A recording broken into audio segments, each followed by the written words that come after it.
Concept classes Dhanbad. So last video में हमने कुछ टाइप्स को डिस्कस किया था एचसीएफ और एलसीएम से का वर्ड प्रॉब्लम से रिलेटेड। कुछ और टाइप्स बचे हुए हैं, so let's discuss all those rest types.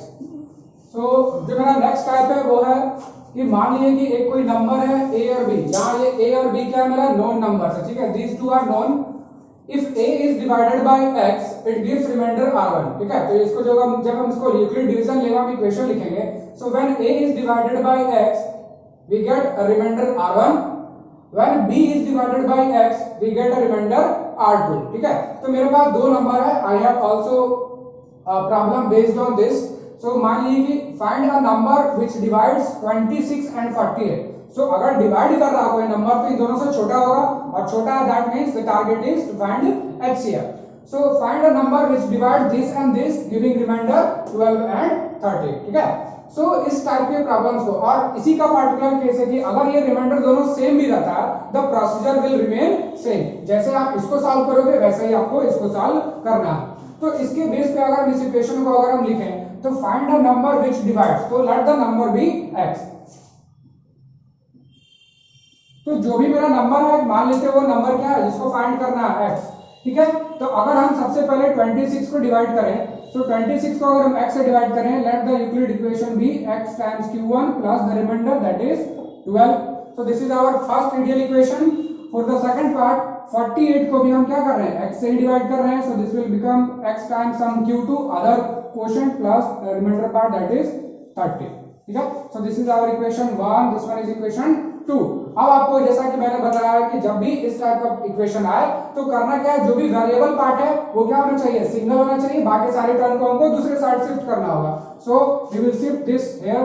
तो 26 को क्या करेंगे, इधर सबट्रैक्ट कर देंगे। 26 minus 12 this becomes x minus x times q1, और इधर इस साइड हो जाएगा कितना 48 minus 30 and that is x times q2, ठीक है। अब क्या करना है, इसको अगर हम सॉल्व कर लें, फर्दर सिंपलीफाई कर लें, so this becomes 4 1 that is 40, this is 14 x times q1 and this one is 18, this one is x times q2। so these are the two equations that we get finally।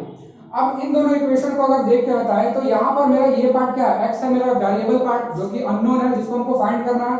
सो जब first video में मैंने discuss किया कि अगर a is equal to bq plus r हो और अगर ये पार्ट निकालना हो that means you need to find the value of HCF of this numbers. मतलब आपको इस क्वेश्चन में क्या करना है, HCF फाइंड करना, और इसका जो कंक्लूजन है वो आप क्वेश्चन से भी निकाल सकते हो। यहाँ क्वेश्चन में भी लिखा हुआ था which divides these two numbers, मतलब इन दोनों से क्या होगा, छोटा होगा। That is we need to find the HCF of 14 and 18। So the HCF of 14 and 18 is actually 2। So the value of HCF of 14 and 18, और इसी का वैल्यू क्या होगा, x के बराबर होगा। तो x is equal to 2। So 2 is the number which when divides 26 and 48 gives the remainder 12 and 30 respectively। तो अगर इस केस में अगर मेरा दोनों रिमाइंडर सेम भी होता, we will apply the same procedure। जो लॉजिक है वो फंडा क्या है कि आपको पहले आइडियल इक्वेशन इस फॉर्मेट में लिखना है, दोनों को इस साइड में शिफ्ट करना है। सो दिस एक साइड में सिर्फ आपका वेरिएबल पार्ट बचना चाहिए, and the next step that you need to do is find the HCF of the given left hand side. जो डिवाइजर जो डिविडेंड पार्ट है वो डिविडेंड पार्ट का हमको क्या निकालना होगा, HCF, then we will get the value of x। So this is our fifth type. Now let's jump on to the next type.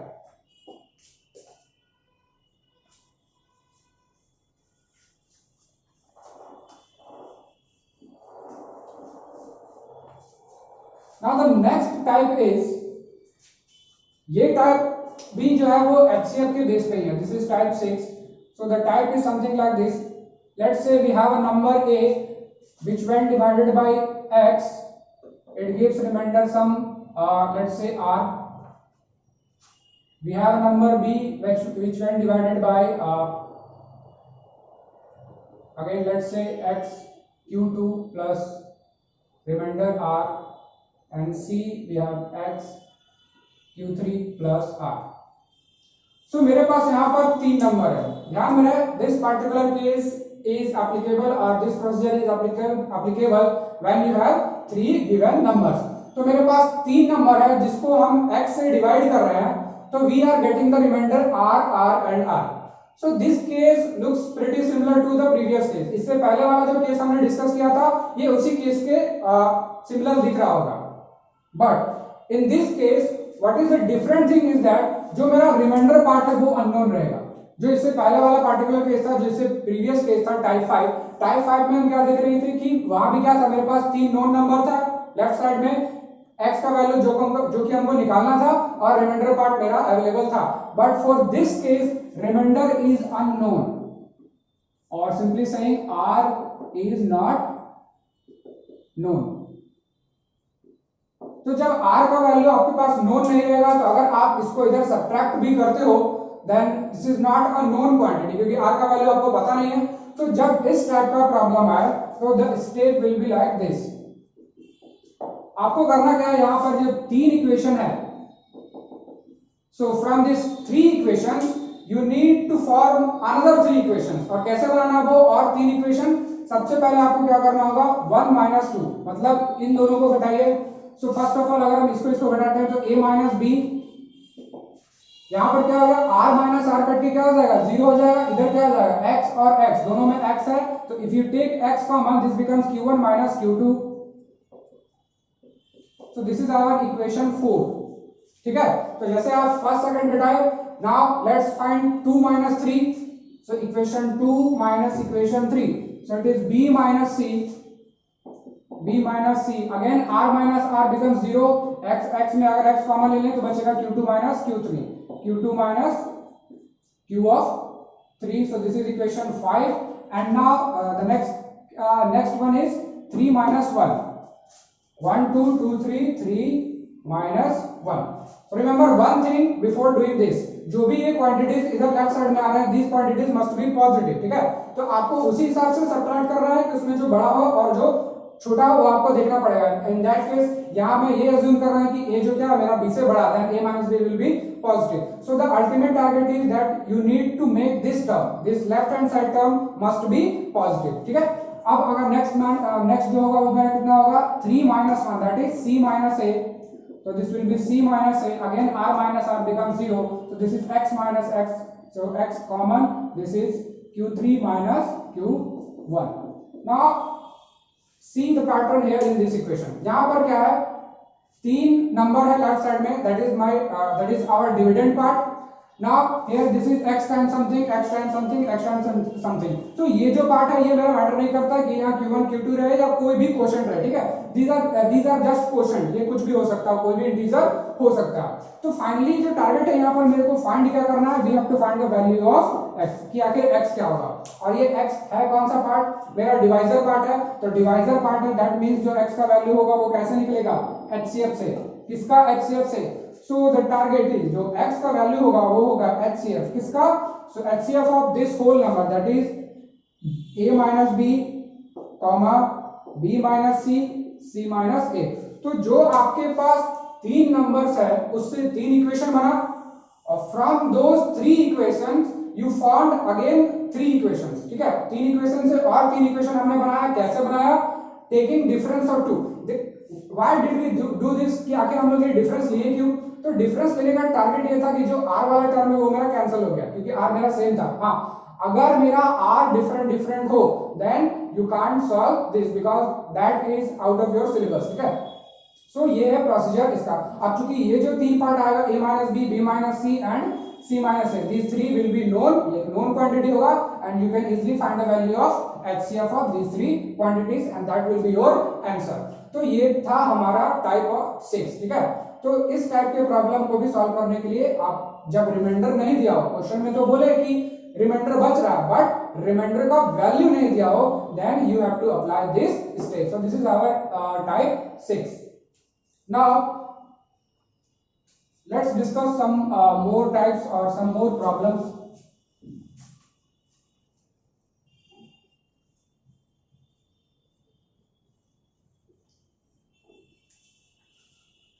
So the next type is it's a very important type of problem and the problem is, मान लीजिए कि मेरे पास 2 number दिया हुआ है, if HCF of a comma b is 7, मतलब 2 number है a b, वो a और b क्या अननोन है, अननोन क्वांटिटी है, उसका HCF दिया हुआ है 7, and the LCM is LCM of A comma B, and that is given as 294. ठीक है, so we have this HCF and we have the LCM. Find all. So the question is find all possible values of A and B. So यहाँ पर क्या है कि मैंने एक formula बताया था कि HCF of A B multiplied with LCM of A B is equal to A times B. तो उस फार्मूले में मेरे पास चार क्वांटिटीज थे, चार क्वांटिटीज में अगर मेरे को तीन पता है तो मैं फोर्थ फाइंड कर सकता हूं, but in this case we have only two quantities which are known and that is HCF and LCM, and there are two quantities which are unknown. अब दो क्वांटिटी अननोन है बट मेरे पास equation एक ही है. सो इस टाइप के problem को solve करने के लिए थोड़ा सा हमको HCF और जो HCF का जो बेसिक फंडा है उसको यूज करना है. तो यहाँ पर दिया हुआ है कि जो मेरा A और B है उसका HCF क्या है 7. So this is some A and this one is B and our HCF is 7. तो जब मैंने HCF का डिस्कशन किया था बेसिक्स ऑफ HCF में, तो वहां पर एक पॉइंट बताया था कि जो भी ये दो नंबर A और B है, इन दोनों का जो HCF होता है वो इन दोनों से छोटा होगा, और जो आप ये जो नंबर है इसमें अगर समथिंग कुछ x से मल्टीप्लाई करोगे, let's say some 7 times x, you will get this A. इसी 7 में अगर समथिंग कुछ हम y से मल्टीप्लाई करते हैं तो we will get the second quantity that is B. तो ये जो A और B है इसको हम दोबारा इस HCF से फाइंड कर सकते हैं कुछ x या y से मल्टीप्लाई करने से. जैसे एग्जांपल में अगर मान लीजिए मेरे पास दो नंबर है 12 एंड 16, इन दोनों का HCF मेरे पास कितना होगा 4 होगा. अब क्या इस HCF से इन दोनों नंबर को दोबारा फाइंड कर सकते हैं? Yes. So it's 4 times 3 that is 12 and 4 times 4 that is 16. So what is this x and y? तो वहां पर मैंने एक और इंपॉर्टेंट पॉइंट बताया था कि जो मेरा x और y होगा, ठीक है, ये जो फैक्टर होंगे, these x and y must be co-prime. x and y are co-prime. ठीक है. So अगर मेरे पास HCF पता है, then we can at least write the value, we can at least predict the values of A and B. Now we have to find the value of this x and y. अब ये x और y का value find करने के लिए हम लोग use करेंगे उस इक्वेशन को. So the equation is HCF of AB, HCF of A comma B multiplied with LCM of A comma B, and that is equal to A into B. So our A is 7 times x and B is 7 times y. ठीक है. अब अगर हम इसको यहाँ पर put करें, so let us put this whole data in this equation. So our HCF is A comma B, which is given 7. Our LCM part, which is A comma B, that is given as 294. So it is 294, and here in this case, so it is A comma B. So our A is 7x and B is 7y.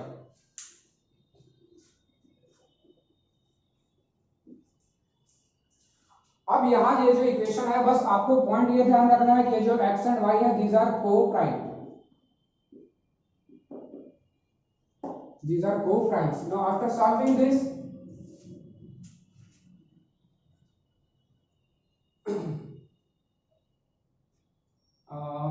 so the LCM is A comma B, so it will become 294.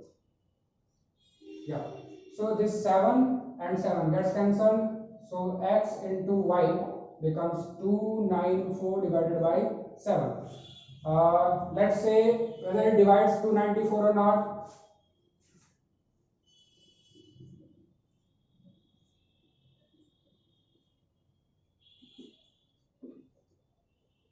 So 294 divided by 7, that becomes 42. So our x into y is 42.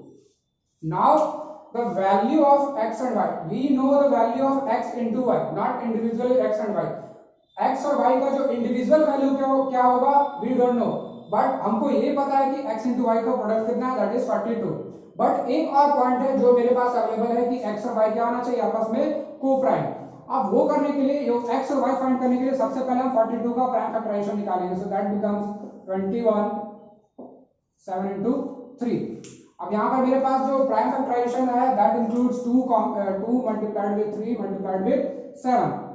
अब करना क्या है आपको, ये जो तीन pair है इन तीन पेयर में से आपको नंबर ऑफ पेयर्स बनाने हैं जो कि आपस में को प्राइम्स हो, कितने पॉसिबल पेयर्स होंगे, ठीक है, और जिसका मल्टीप्लिकेशन ऑल ओवर फिर से 42 आएगा। सो लेट्स सी वन कि सबसे पहले आप ये ले सकते हो, this is 3 and this is 7 into 2 14। एक हो सकता है 3, 14 बिकॉज 3 and 14 आर को प्राइम, क्योंकि इन दोनों के बीच कोई कॉमन फैक्टर है क्या, नहीं, सिर्फ एक है, क्या है वो है 1, एंड 43 into 3 दैट बिकम्स 42। सो ये एक पॉसिबल फैक्टर हो सकता है। और क्या हो सकता है, that becomes next one is 21 and 2, 21 and 2।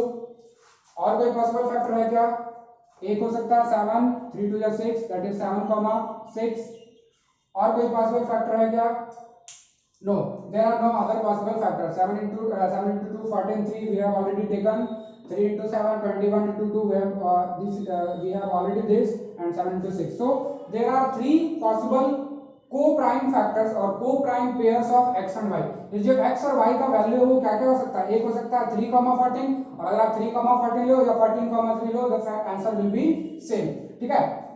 तो ये एक पॉसिबल हो सकता है, 2, 21 लो या 21, 2, 7, 6 या 6, 7। so we have three possible pairs or three possible answers of x and y for this type of problem। so जब भी इस टाइप का प्रॉब्लम जहां पर आपको HCF और LCM दिया हो बट जो a और b है, a और b में a और b दोनों का वैल्यू अननोन हो, तो मेरे पास यहाँ पर 2 नोन और 2 अननोन है, in that case you have to apply the basic of HCF and then you have to apply this formula where which is HCF of AB multiplied with LCM of AB is equal to A times B। so these are all the types of problem based on HCF and LCM, the word problems।